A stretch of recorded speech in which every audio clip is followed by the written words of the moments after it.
Good day, everyone. You are welcome to Ojibra Academy YouTube channel. In our episode today, we want to orientate and enlighten, particularly aspirants and by extension parents, of what University of Unilorin admission is all about. Most time, parents and even aspirants themselves, they make mistakes by judging the school in terms of the transparency of admission based on their scores in the JAMB, the post JAMB, and maybe their whole level sometimes. And this is because they don't have a deep orientation about what the school admission is all about. So that's why I'm making this video, because as a matter of fact, personally, I've received so many messages on my WhatsApp platform of people requesting for maybe the cutoff mark of certain departments and the jam combination of certain for some courses, a lot of questions like that. So this is the reason why I want to make this video, so everybody can just pick the answers they have for their question in it. So everybody will have a clear view of what they are supposed to do in terms of admission. So looking at the board here, we have, you can see Unilorin admission guide, and we have what it all depends on. Now, I like to tell everyone that admission starts right from when you begin registration from JAMB. The moment you make mistakes of some certain things while registering in JAMB, with JAMB rather, then that can actually reduce the chance of admission. Now you can look at the screen there.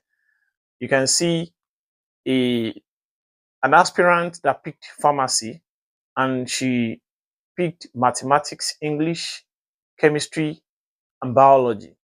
And she's aspiring for pharmacy in University of Ilorin. You can see on the screen right there. That is a combination. Now, you can also see that the university already informed her that those combinations, they are not appropriate for the course she chose. So she has to go and change her course with JAMB. Ordinarily, she scored 199, which is not even up to the cutoff of pharmacy. But then if she had scored more than that, if she had even merit the cutoff, she wouldn't have been considered admission into that course because the combination is very wrong. So we have so many other aspirants with the same mistake. That's why we tell you that admission starts from the point of registration. So those are what we'll be shedding light on in this video. Now, the first point here is JAMB combination. The combination of subjects that you are going to do in JAMB must be in consonance with your preferred course, or must be in line with your preferred course. For instance, someone going for an earth course, like how do you admit somebody for medicine without biology? Like medicine, nursing, pharmacy, physiology, radiography, MLS, and the likes, biochemistry, microbiology, all those courses, you must pick physics, chemistry, biology, and English language in JAMB as your JAMB subject you are going to do. And you must have them in your O level as well before you can stand a chance of admission. The moment you have something different from that, you may have to change your course to another thing, because whatever you have that is different from what I just mentioned is not in line with the requirement of that particular course.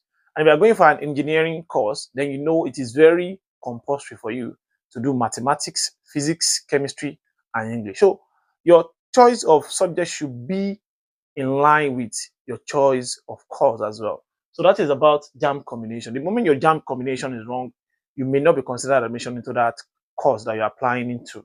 Then the second one is JAMB score. Or before I go to the rest, I'd like to tell you that Unilorin admission now is based on percentage, which depends on three things: your JAMB score, either your JAMB score or your IGMB and UBEP point. That is for DE students. Then your O level and your post-UTME score. You can see I've already written it.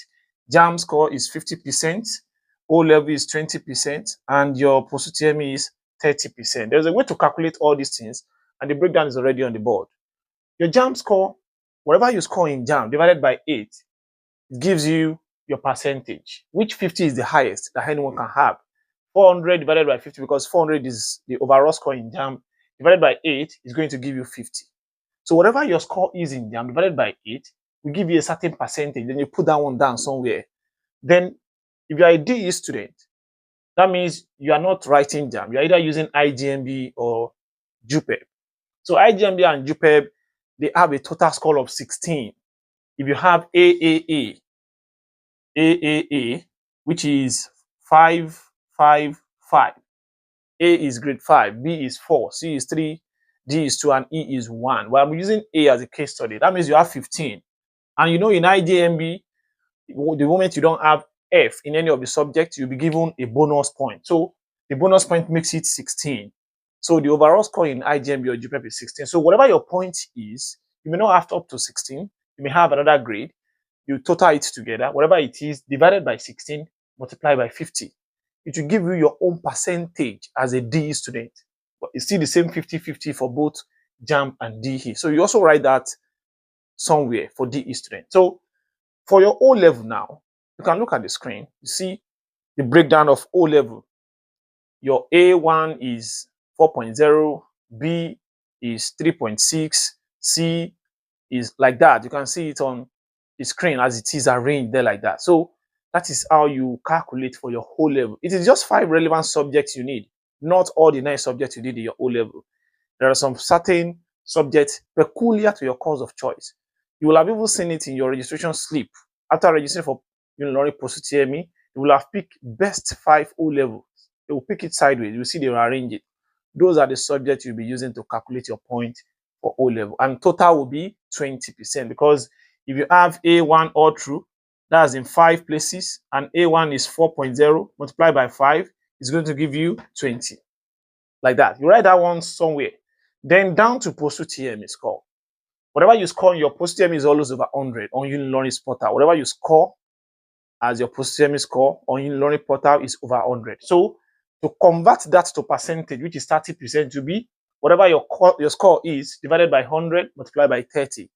For instance, if we have anyone that scored 100, it will be 100 divided by 100 multiplied by 30. That's going to give you 30%. So the totality of everything now, 50, 20, 30 makes 100.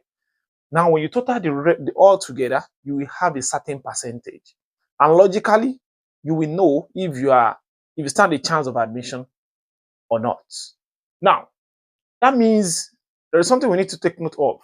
Before now, if you write Unilorin Post UTME and you score 49 out of 100, that means you will not be offered admission because you have scored below average. But this time around, it's no longer like that. Even if you score 20, that does not mean you may not be offered admission. Just convert to 30, which is 20 divided by 100 multiplied by 30. It's going to give you a certain percentage.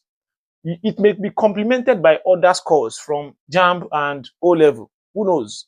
Which will push you up very well. So I don't think there is a particular there's a particular score you must have in your post UTME. No, each of these points will complement each other. It's just for you to have a better overall percentage. That is one of the advantages of this method. Now, we have, let me say, nobody really have a certain percentage that each department use for admission. But logically, you would know if you stand a chance of admission depending on your percentage. For instance, the competitive courses like medicine, like law, like nursing, like pharmacy, and the likes, those courses are very competitive, like accounting and all. They are very competitive. Even engineering. All courses are competitive, as a matter of fact, in this Nigeria. But we have some courses that, people normally pick them more than others. So if you're aspiring into the courses I mentioned earlier, you should not have, just an advice, you should not have nothing less than 70 for you to stand the chance, especially when you fall in the category of people that I want to explain next. So just imagine someone aspiring into medicine and having 58% overall. then you already know that it is not really sure, because we'll have had people that will, have a better scores ahead of you. So that may limit the chance of your own admission. So the other one I was talking about is um, admission factors. The factor that determines admission, there are just three: merit, catchment area, ELDS, which is education less developed state. What are these factors? Unilorin, for example, Unilorin is in Kwara State and it is in North Central. Merit means you score very high. For instance, the overall percentage you are having something like 88%. For instance, you stand a very good chance to get into medicine. But don't be surprised, we might have people that see ahead of you, that score more than you, even with your 88. People can score as high as 98, 97, 96, and you see them like that. That even when we pick those people, the department is already filled up. It happens that way sometimes. So merit depends on the highest score, not on your score. You might have 88 and you are still not in merit. It depends on the rate of the rate at which people pass in that particular year. So merit depends on the highest score, I repeat. So if you have 88, for instance, well, we may look at it as just a stand a better chance. All right, where am I going exactly? Merit is just for people that score very high. Catchment is okay. Those that will benefit catchment is those that are from maybe the state in which we have the university, or a state that is in the same geopolitical zone with the state that has the university. For instance, Kwara State now is in North Central.